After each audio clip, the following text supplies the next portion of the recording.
Ya. Ini soalan yang menarik. Bila kita bincang tentang akidah Ahlus Sunnah, di sana ada akidah Syiah, ada aliran ajaran Syiah. Hari ini, bukan hari ini, sudah lama orang cuba nak takrib, nak mendekatkan sunnah Sunni dengan Syiah. Kita mengatakan hayhat, tak akan mungkin berlaku. Macam mana kita nak dekat dengan dia? Sedangkan ajaran Syiah ini ada satu ajaran, nama dia taqiyah. Taqiyah ni bagi kita agak munafik. Depan kita okey, belakang kita dia kutuk sahabat. Jadi saya teringat salah seorang daripada tokoh takrib yang cuba nak mendekat, iaitulah Syekh Mustafa Sibai, dan orang ulama-ulama yang telah lain. Yang mutaakhir ini iaitulah Syekh Yusuf Al-Qaradawi.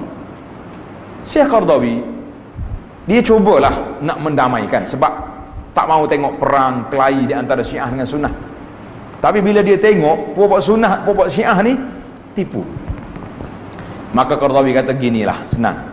Saya pun kata gini juga, kalau betul-betul kamu nak berdamai dengan Ahlus Sunnah, tinggalkan mengutuk para sahabat.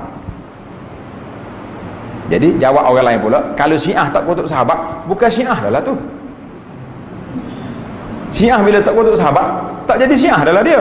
Maka tidak akan berlaku takrib di antara kita. Kalau berlaku takrib, kita tak cerca dia, kita tak buat itu, tak buat dengan dia, dia yang untung, dia sendiri sah dia akan buat. Ada seorang sahabat saya di Madinah, dia ni duduk kerja satu syarikat, ada Syiah sekali dengan dia. Dia panggil Syiah Madinah tu, nama dia Nakhwali, nama Syiah, nama mazhab dia tu Nakhwali. Dia kata kami ni bergilir nak beli makanan untuk futur, makan pagi. Sekali dia, sekali saya, sekali orang ni beli.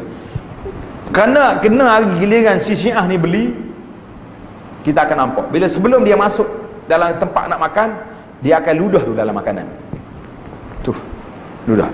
Tapi oleh kerana dia nak makan juga, dia mungkin tak tergamak, tak sampai hati nak ludah, sebab kawan-kawan dia belakang ni, maka dia buka bekas apa ni, plastik yang dia makan tu, dia ludah tempat lain, tapi isyarat juga ludah. Jadi kata dia ni tu, moga Syiah ludah makannya tu. Kata kenapa suruh dia beli? Tak suruh beli, tak jadi, tak ada takrib pula.